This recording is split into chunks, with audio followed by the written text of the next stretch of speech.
సముద్ర మట్టానికి 16,000 అడుగుల ఎత్తు, మనుషుల ప్రాణాలతో ఉండలేనంత గడ్డకట్టే చలి, ఎటు చూసిన అంతులేని మంచు పర్వతాలు. అలాంటి ప్రదేశంలో ఒక చిన్న సరస్సు. ఆ సరస్సులో నీరు ఉండదు, కానీ వందలాది మానవ అస్థిపంజరాలు మాత్రం ఉంటాయి. అసలు అవి ఎవరివి?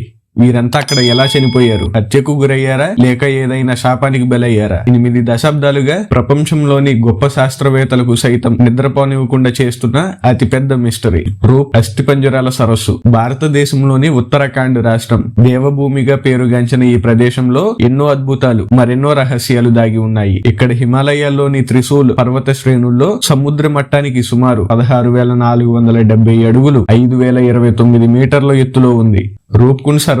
చూడడానికి ఈ సరస్సు చాలా చిన్నది, ఏడాదంతా మంచులో కప్పబడిపోయి ఉంటుంది. వాతావరణం ఏమాత్రం అనుకూలించని ఈ ప్రాంతానికి వెళ్లాలంటే ప్రాణాలను అరిచేతిలో పెట్టుకుని వెళ్లాల్సిందే. కానీ ఎండాకాలంలో ఎప్పుడైతే ఈ మంచు కరగడం మొదలవుతుందో అప్పుడు బయటపడుతుంది అంతుపట్టని ఒక భయానక దృశ్యం. మంచు కరిగిన ఆ సరస్సు అడుగున చుట్టుపక్కల వందలాది మానవ పుర్రెలు, ఎముకలు చెల్లాచెదురుగా పడి ఉంటాయి. అందుకే దీనిని స్కెలిటన్ లేక్ అని పిలుస్తారు. ఈ ప్రదేశము 1942లో అంటే రెండో ప్రపంచ యుద్ధం పీక్స్ లో ఉంది కదా, అప్పుడు ప్రపంచం దృష్టికి వచ్చింది. నందాదేవి నేషనల్ పార్క్ ప్రాంతంలో హెచ్కే మద్వాల్ అనే బ్రిటిష్ ఇండియా ఫారెస్ట్ రేంజర్ తన రెగ్యులర్ పాట్రోలింగ్ లో ఉన్నాడు. తీవ్రమైన చలిలో మంచులో నడుస్తూ రూప్కుండ్ సరస్సు దగ్గరకు చేరుకున్నాడు. అక్కడ మంచు కొద్దిగా కరిగి ఉంది. నీటి అడుగున తెల్లగా ఏదో మెరుస్తూ అతనికి కనిపించింది. దగ్గరికి వెళ్లి చూసిన మద్వాల్ ఒక్కసారిగా ఉలికి పడ్డాడు. అది ఒక మనిషి పుర్రె. చుట్టూ వెతికాడు. ఒకటి కాదు, రెండు కాదు, వందలాది అస్థిపంజరాలు. అది బ్రిటిష్ పాలన కాలం కావడం, పైగా ప్రపంచ యుద్ధం జరుగుతుండడంతో బ్రిటిష్ అధికారులు ఒక భయానకమైన అనుమానానికి వచ్చారు. జపాన్ సైనికులు రహస్యంగా హిమాలయాల గుండా ఇండియాలోకి చొరబడ్డానికి ప్రయత్నించి ఆ చలికి తట్టుకోలేక అక్కడ ప్రాణాలు వదిలేశారేమో అని భయపడ్డారు. వెంటనే అత్యవసరంగా విచారణ ప్రారంభించారు. కానీ వాళ్ళ విచారణలో తెలిసిన నిజం వారిని మరింత గందరగోళానికి గురి చేసింది. ఆ ఎముకలు జపాన్ సైనికులవి కావు, అవి కొన్ని వందల ఏళ్ల నాటివి. ఒకసారి ఆలోచించండి, అంతమంది అంత ఎత్తులో ఏమాత్రం జనావాసాలు లేని ప్రాంతంలో ఎందుకు చనిపోయారు? రూప్కుండ్ సరస్సు దగ్గర దాదాపు 300 నుంచి 800 మందికి పైగా వ్యక్తులు అస్థిపంజరాలు బయటపడ్డాయి. శాస్త్రవేత్తలను ఆశ్చర్యపరిచిన విషయం ఏమిటంటే ఆ మృతదేహాలలో కేవలం యువకులు మాత్రమే లేరు. ఆడవారు, మగవారు, వృద్ధులు మరియు చిన్నపిల్లలు కూడా ఉన్నారు. ఇంతమంది ఆ మంచు పర్వతం మీదకి ఎందుకు వెళ్లారు? వారంతా ఒకేసారి ఎలా చనిపోయారు? అంతేకాదు, హిమాలయాల్లోని విపరీతమైన చలి వల్ల కొన్ని మృతదేహాలు పూర్తిగా కుళ్ళిపోలేదు. వెంట్రుకలకు అంటిపెట్టుకుని ఉన్న చర్మం, కండరాలు, వెంట్రుకలు మరియు గోర్లు అలాగే భద్రంగా ఉండిపోయాయి. వారి దగ్గర కొన్ని చెక్క పాత్రలు, తోలు చెప్పులు, గొడుగులు లాంటివి దొరికాయి. కానీ ఎలాంటి ఆయుధాలు దొరకలేదు. అంటే వాళ్ళు సైనికులు కారు, మరెవరు. ఈ రహస్యాన్ని ఛేదించడానికి ప్రపంచం నలుమూలల నుండి శాస్త్రవేత్తలు, ఆంథ్రోపాలజిస్టులు రూప్కుండ్ చేరుకున్నారు. మొదటి కార్బన్ డేటింగ్ చేశారు. అంటే పురాతన చెక్క ముక్కలు, ఎముకలు, బొగ్గు వంటి ఆర్గానిక్ మెటీరియల్స్ ఎంతకాలం క్రితం మరణించాయో దీని ద్వారా తెలుసుకోవచ్చు. కానీ వాటి ఫలితాలు చూసి సైంటిస్టులు కూడా మైండ్ బ్లాక్ అయిపోయింది. ఈ మృతదేహాలు 9వ శతాబ్దానికి చెందినవి. అంటే దాదాపు క్రీస్తు శకం 850 కాలం నాటివి. 1000 ఏళ్ల క్రితం ఎంతమంది అక్కడికి ఎందుకు వెళ్లారు? కానీ అసలు ట్విస్ట్ ఇక్కడ కాదు, 2019లో జరిగింది. సెల్యులర్ అండ్ మస్కులర్ బయాలజీ కేంద్రం CCMB మరియు హార్వర్డ్ యూనివర్సిటీకి చెందిన శాస్త్రవేత్తలు కలిసి అత్యంత ఆధునిక DNA పరీక్షలు నిర్వహించారు. అందులో బయటపడిన నిజం మొత్తం చరిత్రనే మార్చేసింది. అక్కడ ఉన్న ఎముకలన్నీ ఒకే గ్రూపుకి చెందినవి కావు.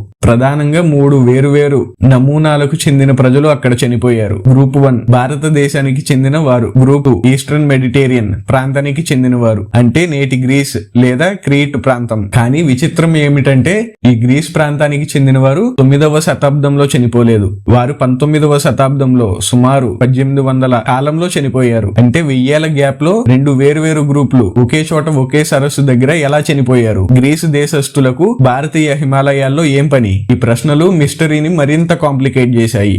ఇంకొక ముఖ్యమైన క్లూ, వారి పుర్రెల పైన, భుజాల పైన బలమైన గాయాలు ఉన్నాయి. ఏదో రౌండ్ గా ఉన్న వస్తువు పైనుండి అత్యంత వేగంగా వచ్చి వారి తలల మీద పడినట్లు ఆ గాయాలు స్పష్టం చేస్తున్నాయి. ఇన్ని ఆధారాలు దొరికినా వారు ఎలా చనిపోయారనే దానిపై ఖచ్చితమైన సమాధానం లేదు. కానీ కొన్ని బలమైన థియరీలు పుట్టుకొచ్చాయి. కొంతమంది ఏమన్నారంటే ఇది ఒక శత్రుదాడి అని, ఒక గుంపును ఇంకో గుంపు తరిమి చంపి ఉంటారని. కానీ అక్కడ ఎలాంటి ఆయుధాలు దొరకలేదు. పైగా అందులో ఆడవారు, వృద్ధులు, చిన్నపిల్లలు ఉన్నారు కాబట్టి అది యుద్ధం కాదు.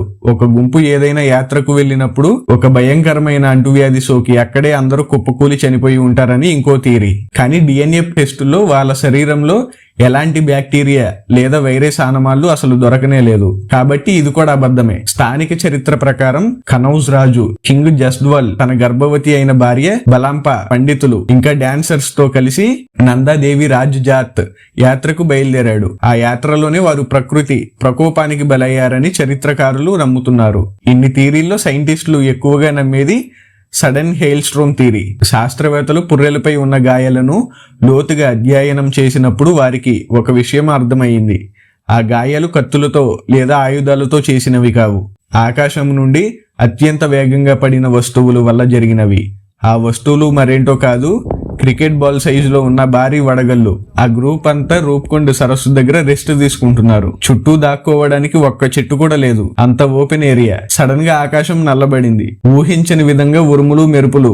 నిమిషాల వ్యవధిలోనే ఆకాశం నుండి రాళ్లు లాంటి భారీ వడగళ్ళు పిడుగుల్లా రాలడం మొదలైంది. తలదాచుకోవడానికి కనీసం ఒక గుహ కూడా లేదు. ఆ రాతి లాంటి వడగళ్ళు వారి తలల మీద భుజాల మీద అత్యంత వేగంగా తాకాయి. ఎటూ పారిపోలేక ఆ ప్రకృతి సృష్టించిన మంచు నరకంలో వందలాది మంది అక్కడికక్కడే ప్రాణాలు వదిలారు. హిమాలయాలోని ఆ ప్రాంతాన్ని నందాదేవి పవిత్ర స్థలంగా భావిస్తారు.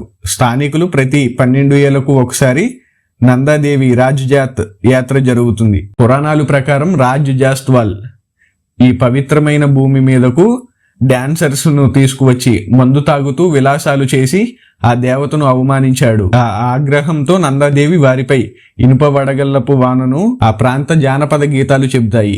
సైన్స్ కనిపెట్టిన భారీ వడగళ్ల థియరీకి స్థానికులు ఇనుప వడగళ్ల కథకు ఉన్న ఈ అద్భుతమైన సింక్ అందరినీ ఆశ్చర్యపరుస్తుంది. సైన్స్ అందని కాలంలోనే ఆనాటి ప్రజలు తమ పాటల ద్వారా చరిత్రను బతికించారు అనడానికి ఇదొక గొప్ప ఉదాహరణ. 9వ శతాబ్దపు భారతీయుల మరణం వడగళ్ల వాన వల్ల జరిగిందని ఒక అంచనాకు వచ్చారు. కానీ 2019 DNA టెస్టు ద్వారా బయటపడిన ఆ 19వ శతాబ్దపు గ్రీస్ ప్రజల రహస్యం ఏంటి? వాళ్ళెవరు? ఆ రోజుల్లో గ్రీసు నుండి ఇండియాకు ఎటువంటి కమ్యూనికేషన్ లేదా రికార్డ్స్ లేవు. బహుశా వారు అలెగ్జాండర్ దండయాత్ర తర్వాత ఇండియాలోనే స్థిరపడిన వారి వారసుల, లేక వారు కూడా ఏదైనా విపత్తుకు బలైపోయారా? ఒకే సరస్సు దగ్గర 1000 ఏళ్ల గ్యాప్లో 2 వేరువేరు భయంకరమైన మరణాలు ఎలా సంభవించాయి? ఇది ఒక సైంటిఫిక్ కోఇన్సిడెన్స్ మాత్రమేనా, లేక నిజంగానే ఆ పర్వతాలకు ఏదైనా శాపం ఉందా? ఈ ప్రశ్నలకు సమాధానం ఇప్పటికీ ఎవరికీ తెలియదు. ఆధునిక సైన్స్ ఎన్నో అద్భుతాలు సాధించిన రూప్కుండ్ సరస్సు దగ్గర మాత్రం తలొంచి నిలబడింది. ప్రకృతి ఎంతో అందమైనది, కానీ అప్పుడప్పుడు అది తన భయానక రూపాన్ని కూడా చూపిస్తుంది. ఆ మంచు పర్వతాల సాక్షిగా ఎన్నో జీవితాలు అక్కడే ఆగిపోయాయి. నేటికి గ్లోబల్ వార్మింగ్ వల్ల మంచు కరిగిన ప్రతిసారి వందలాది పుర్రెలు ఆ నీటి ఉపరితలంపై తమ కథను ప్రపంచానికి చెప్పాలని ఆరాటపడుతూనే ఉంటాయి. కానీ ఆ కథ పూర్తిగా ఎవరికి అర్థం కాదు. రూప్కుండ్ సరస్సు ఆ మంచు పొరల కింద ఇంకా ఎన్నో నిగూఢ రహస్యాలను తనలోనే దాచుకుంటూనే ఉంది. బహుశా కొన్ని రహస్యాలుగా ఉండిపోవడమే మంచిదేమో.